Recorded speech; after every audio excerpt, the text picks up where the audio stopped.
dando a volta por cima.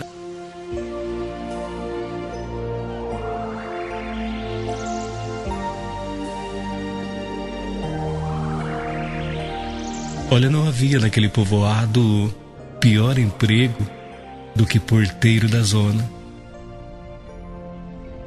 Mas que outra coisa poderia fazer aquele homem? Bom, o fato é que ele nunca tinha aprendido a ler nem escrever, não tinha nenhuma outra atividade ou também ofício. Então, um dia, entrou como gerente daquele puteiro um jovem cheio de ideias, criativo, empreendedor. E aquele jovem decidiu então modernizar aquele estabelecimento. Ele fez algumas mudanças naquela zona e chamou os funcionários para as novas instruções. E ao porteiro, ele então disse: a partir de hoje, o senhor, além de ficar na portaria, vai também preparar um relatório semanal onde registrará a quantidade de pessoas que entra e também os seus comentários, reclamações, tudo sobre os nossos serviços. Eu adoraria fazer isto, senhor, disse bem baixo aquele porteiro. Mas eu não sei nem ler e muito menos escrever, senhor. Eu sinto muito pelo senhor, mas se é assim, já não poderá seguir trabalhando aqui. Mas, senhor, não pode me despedir. Eu trabalhei nisto a minha vida inteira e eu não sei fazer outra coisa, senhor. Olhe, eu compreendo, mas não posso fazer nada pelo senhor.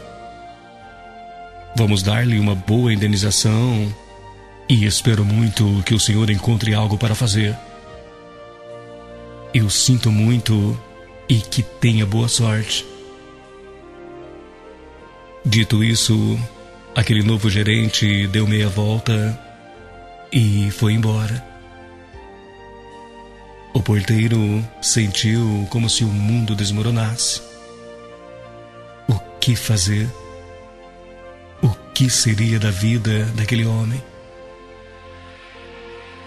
Então, ele lembrou que no prostíbulo, quando quebrava alguma cadeira ou mesa, era ele mesmo que arrumava com cuidado e com muito carinho.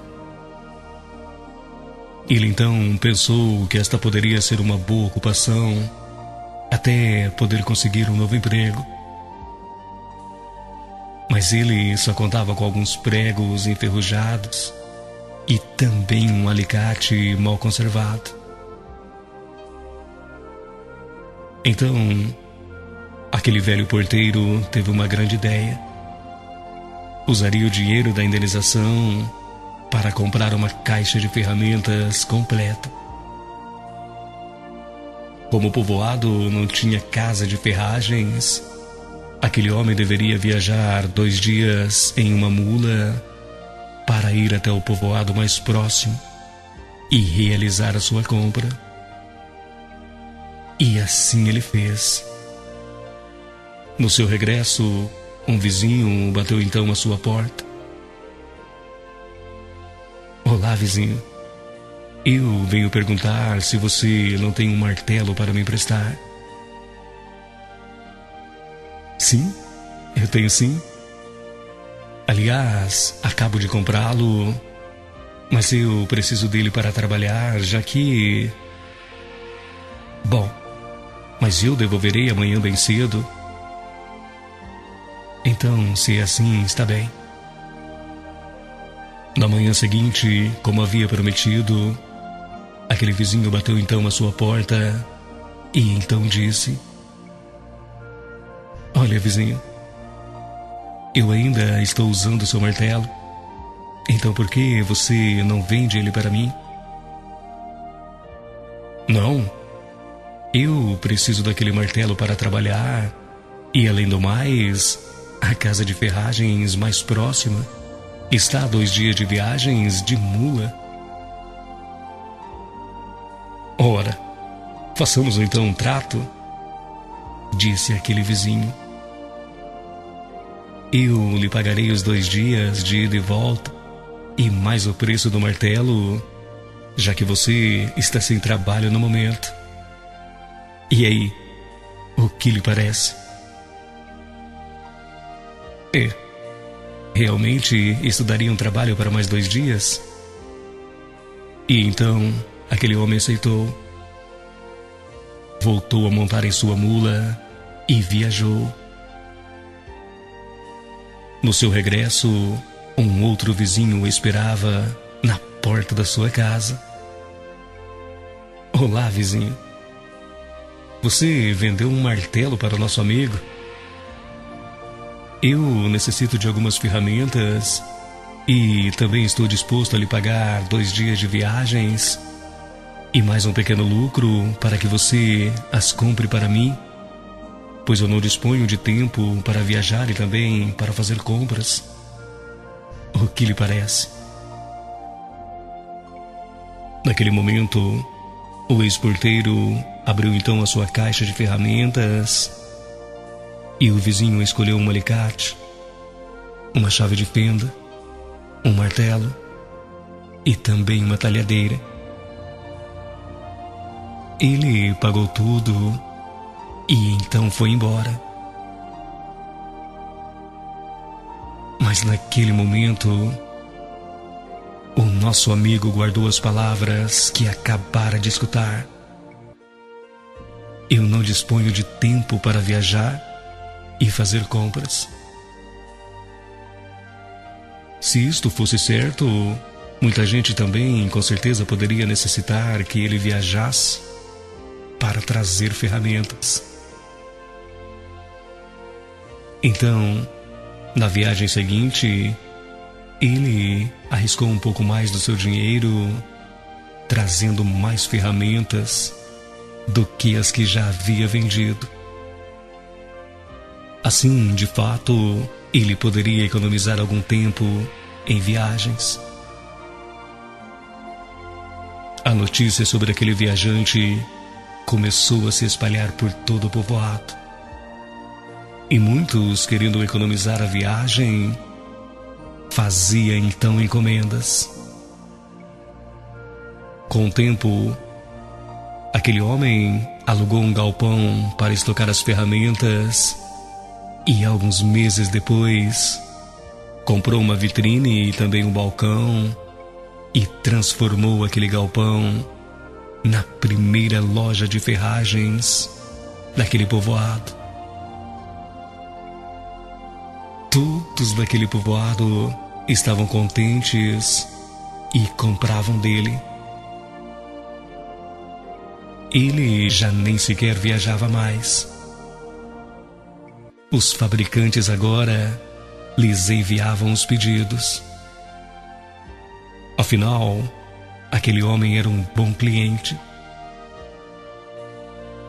Com o tempo, todas as pessoas dos povoados vizinhos preferiram comprar em sua loja de ferragens a ter de gastar dias em viagens. Um dia, ele lembrou de um amigo seu que era torneiro e ferreiro e pensou que este poderia fabricar a cabeça dos martelos. E logo, por que não, as chaves de fendas, os alicates, as talhadeiras. E depois foram os pregos, os parafusos. Em poucos anos, ele se transformou com seu trabalho em um rico e próspero fabricante de ferramentas. Então um dia, aquele homem decidiu doar uma escola para aquele povoado. Nela, além de ler e também escrever, as crianças aprenderiam algum ofício.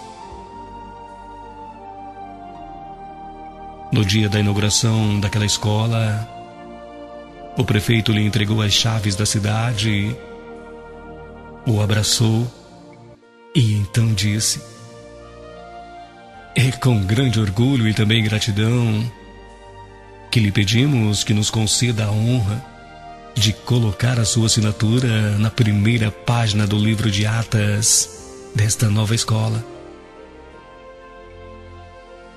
A honra seria toda minha, prefeito, disse aquele homem. Seria a coisa que mais me daria prazer neste momento assinar o livro, mas eu não sei nem ler e muito menos escrever, prefeito. Eu sou analfabeto. O senhor? Disse incrédulo o prefeito. O senhor construiu todo esse império industrial sem saber nem ler nem escrever? Estou abismado. Eu estou me perguntando então, o que teria sido do senhor se soubesse ler e também escrever? Mas isso eu posso responder, prefeito, disse aquele homem com toda a calma. Eu tenho certeza que se eu soubesse ler e também escrever, eu ainda seria o porteiro da zona.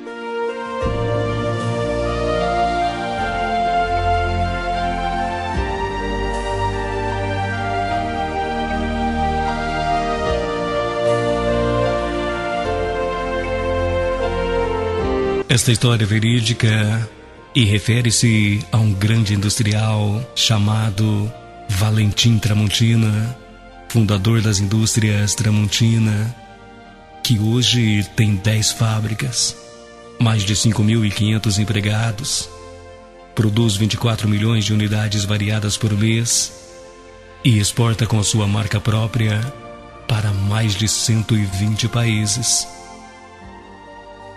É a única empresa genuinamente brasileira nessa condição. A cidadezinha citada é Carlos Barbosa e fica no interior do Rio Grande do Sul. E essa história pode ter ricos ensinamentos a todos nós. Ela nos ensina que geralmente as mudanças são vistas como adversidade. E as adversidades podem ser bênçãos. É preciso que você aprenda que as crises estão cheias de oportunidades. Se alguém lhe bloquear a porta, não gaste sua energia com confronto e procure as janelas. Que sua vida seja cheia de vitórias. Não importa se grandes ou pequenas. O importante é comemorar cada uma delas.